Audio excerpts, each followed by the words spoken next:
خوفناک راتیں، پہلی قسط۔ رات کے 12 بج چکے تھے اور احمر ابھی سونے کی کوشش میں ہی تھا کہ اچانک اس کو لگا کہ چھت پر کوئی موجود ہے اور چل رہا ہے۔ اس نے پہلے تو سوچا کہ شاید ہی اس کا وہم ہوگا اور شاید دن بھر کی تھکان کی وجہ سے بھی ایسا محسوس کر رہا ہے، لیکن آواز حقیقت میں آ رہی تھی، باقاعدہ طور پر کوئی چھت پر چل رہا ہو، مگر کون؟ کیونکہ مکان میں احمر کے علاوہ تو کوئی بھی موجود نہ تھا، اور رات کے اس پہر میں کون ہو سکتا ہے جو چھت پر چل رہا ہوگا؟ کہیں چور تو نہیں؟ پہلا خیال یہی آیا احمر کے دماغ میں، لیکن وہ خیال بھی بہت جلد ہوا ہو گیا۔ جب چلنے پھرنے کے ساتھ ایک اور آواز پر احمد نے جب غور کیا تو وہ آواز پائل کی تھی۔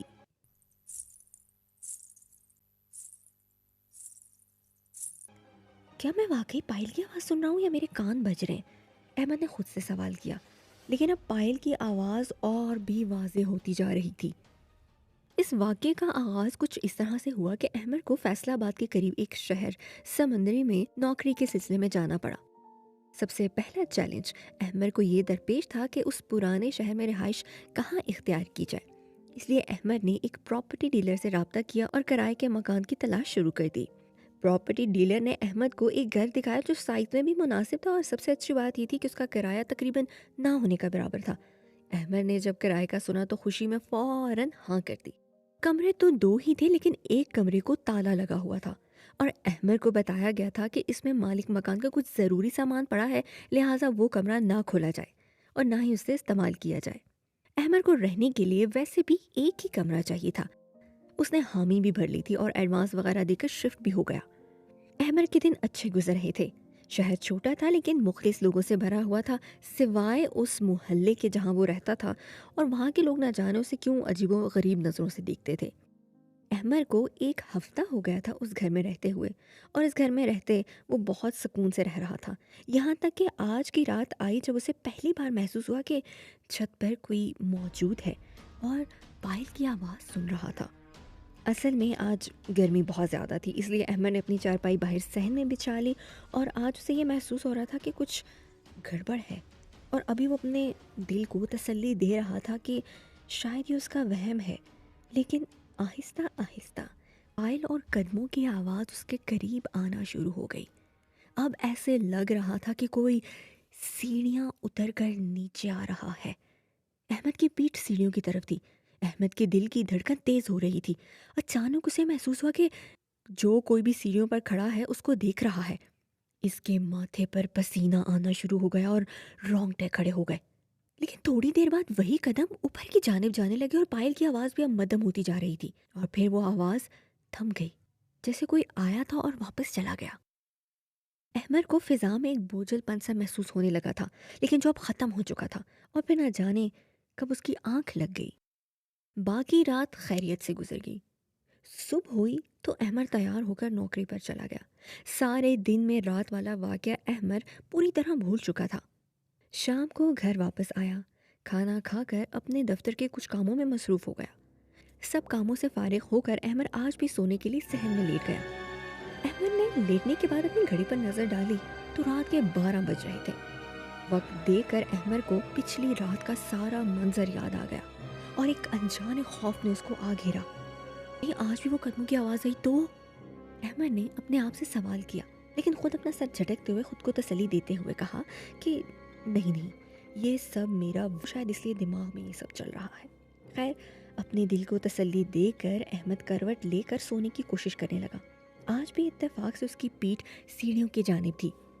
ابھی اس نے کروٹ لی ہی تھی کہ اچانک وہی قدموں کی آواز اسے پھر سے آنے لگی، اور پائل کی آواز بھی تھی، جیسے کوئی چھت سے نیچے آ رہا ہو۔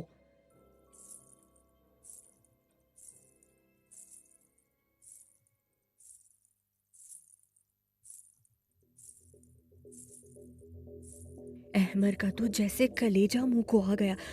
ہر گزرتے لمحے کے ساتھ وہ یہی دعا کر رہا تھا کہ یا اللہ یہ اس کا وہم ہو، مگر وہ پائل اور قدموں کی آواز پچھلی رات کی طرح اس کے قریب آتی جا رہی تھی، اور پھر ایسا محسوس ہوا کہ کوئی سیڑھیوں سے اتر رہا ہے۔